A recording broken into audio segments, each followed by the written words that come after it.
Welcome back to Common Ground and Inside Look at Suffolk County. I'm your host, Sheriff Steve Tompkins. Now, in the first half of this show, we talked about the Boston mayoral race and all of the candidates and all that's going on, and concluded that with a little discussion about the city council, the Boston City Council. Now we're going to segue and talk about the gubernatorial race and all that brings to the city, and just keep those political fires burning. So, guys, first and foremost, the AG jumping in, a day or so ago, 2 days. Did you expect that, Larry? I was surprised. I was with her a few months ago, and it seemed to me she was running for re-election. But this is her shot, and she has a right to take it. And she's a strong candidate. So, run Mike, statewide plenty of time. Yeah, she has, Mike. So after the senatorial run, she got a little dusted up, beat up, dented up, whatever you want to call it, went back to her day job and did quite well and comported herself quite professionally. Right. Has she kind of put that aside now? Can people not necessarily forget about it, but not deal with it and look at this as a whole new day, a whole new office? I don't think so. I think, no. Martha ran and lost, and I think there are a lot of the real party activists who will not forgive her for losing to Scott Brown. Right. But having said that, I think she's done very well as the Attorney General. Right. And it'll be interesting to see the redemption campaign for Martha Coakley. And she's a strong candidate, regardless. I mean, she's a statewide office holder, and she will be a strong candidate. So let me throw a curve and play devil's advocate. Yes, she did lose the Kennedy seat, so-called Kennedy seat. It's the people's seat. To Scott. Okay, but then you have Elizabeth Warren, who came behind that and recaptured that seat and has done some, although quite early, has done some very interesting things and is trying to push some. Elizabeth Warren had a clear field, very, very different.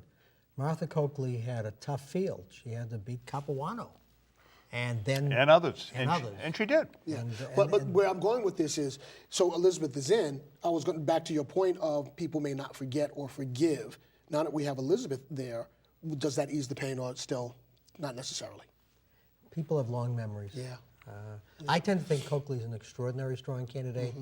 Mm-hmm. She's articulate. She's very bright. She looks great. Mm-hmm. She may not be the best campaigner. I think history has proven us that. Right. But she's very competent. Okay. And 54% of the electorate is women last time I looked, and that means something out there. So in the last segment, you talked about how back in the day when you ran and others ran, that you would have your campaign up and running a year before, okay? So the Treasurer Grossman, although it was kind of a stealth campaign, he's been out there for quite some time beating the bushes for this run. What do you think he brings to the mix here? Is he clearly he's formidable. Can he win this thing? He's experienced. He can raise a lot of money. Mm-hmm. He's run statewide off and on for years. I think he's a strong candidate as well. The real question is, other than Martha Coakley, other than Steve Grossman, can anybody else get 15% on the first ballot of that convention? And that becomes really tough for Joe Avalone, great guy, great candidate, and for the other folks who've talked about running for governor. Yeah. Because if I'm Martha Coakley, if I'm Steve Grossman, I want to accumulate as many votes as I can and have as few people as possible on that ballot. Very different from when Grossman and Tolman ran and they swapped votes so they both could get on the ballot. Right. I was on the floor. I saw it. There's a utility to the 15%. Some would say we should open it up, but if you open it up, you'll have a reprise of what's going on right now. You'll have 12 people running for mayor. There's just too many people. Grossman he's obviously the treasurer, and he's been running for governor for a couple of years, and he's up and out.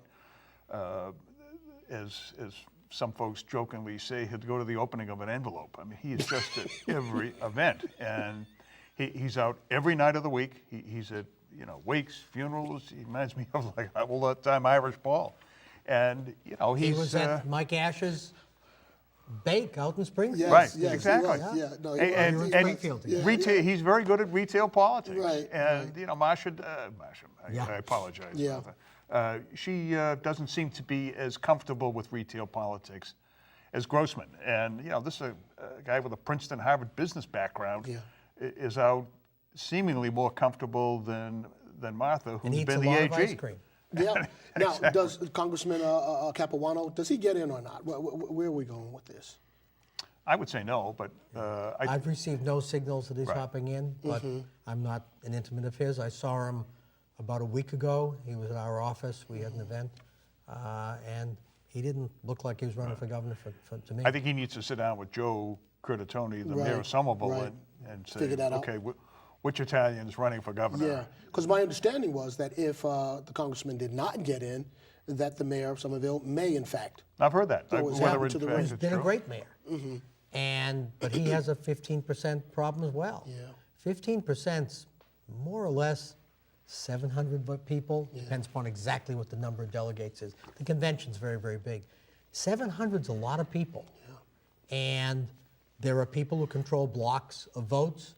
Nobody controls 700 votes. There's not one person can put you on the ballot.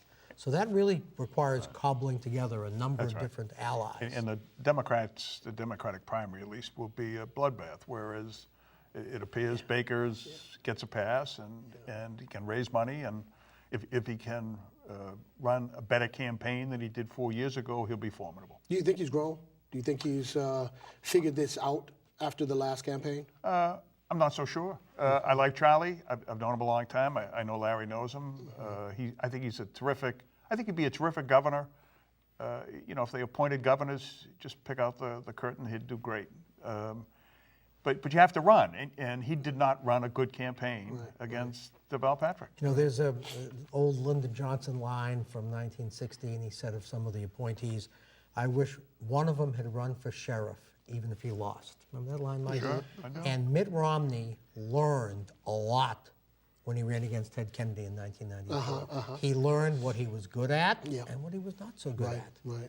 And I think that's one of the reasons he was such a strong candidate when he ran in 2002 for governor of the Commonwealth and won big time. Yeah, and that's why I ask, in regards to Charlie, if he has grown from the last race. Now, have you been hearing anything out of that camp at all about what's going on? All what I they're know gonna is do? he's gearing up. He'll have the money. His visibility is certainly higher than it was when he started 4 years ago. And there is this tradition in the Commonwealth, for reasons that sometimes those of us who are active Democrats cannot understand, that the people like to balance the supermajorities in the legislature with Republican governor. Right, And we've had more Republican governors than Democratic governors in a very Democratic state if you go back over the last 40 plus years. And he may have that in his favor as well, that the pendulum swings back and forth. Yeah, it does. And it's, I'm not, I say it, my favorite governor all time was Bill Weld. And, but Bill wasn't a strident Republican. Governor Bill Weld was I don't know how to describe a libertarian, but he was much more of a Democrat than a Republican.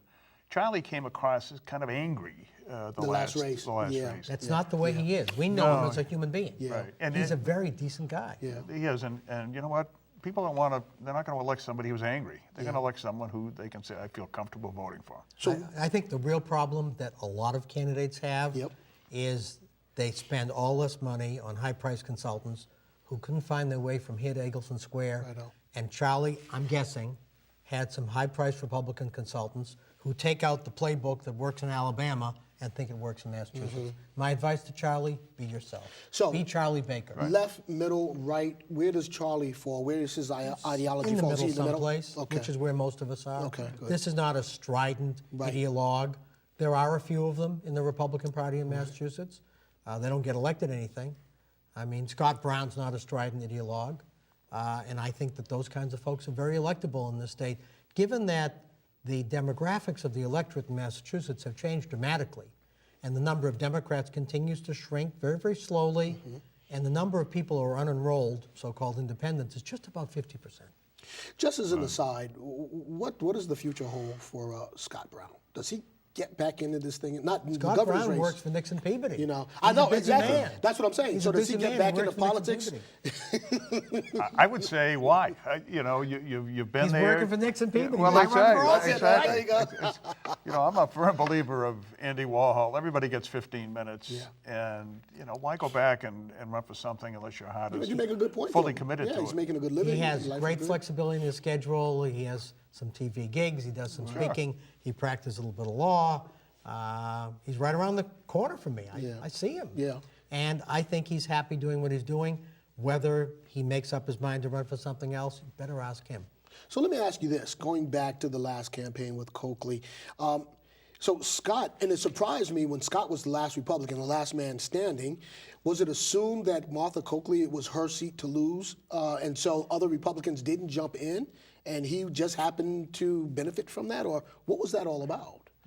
There was sort of a feeling that Scott was the sort of sacrificial lamb for the Republican Party, that he was going to run, lose, and then run for Attorney General. As I AG, recall. that was the word. And what both Larry and I think similarly, what tipped me off that Scott Brown was doing much better than I think the average, person who was observing the race, was the volume, just the sheer amount of money that he was raising buying TV ads, because it's you can't say I'll pay you next week. You have to pay. It's money up front, and he was matching Martha Coakley ad for ad, and then going way beyond, and then some. So it was by the time the Coakley campaign realized what was happening, the train had left the station, and it was too late. And remember, it's the winter time. It's very tough to campaign in the winter, not only because it's the holidays and people have other things in their mind, but because it's snowing out.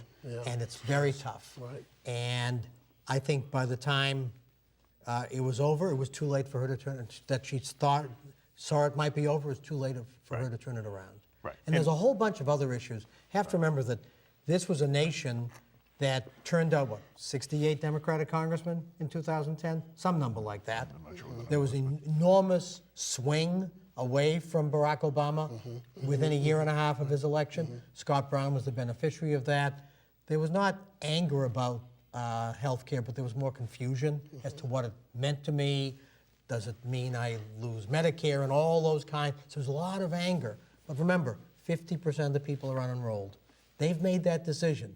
They've made that decision that they do not want to be identified as either a Republican or a Democrat, and a lot of them swing back and forth. So before I shift gears to talk about the special elections, we've only got about 4 minutes left. So we're saying Democratic side, Grossman, Coakley, clearly on the Republican side, Baker for the gubernatorial race, and we'll see where the chips fall. I think it's very tough for Joe Avalone or anybody else to get that 15%, unless there's some major people start moving.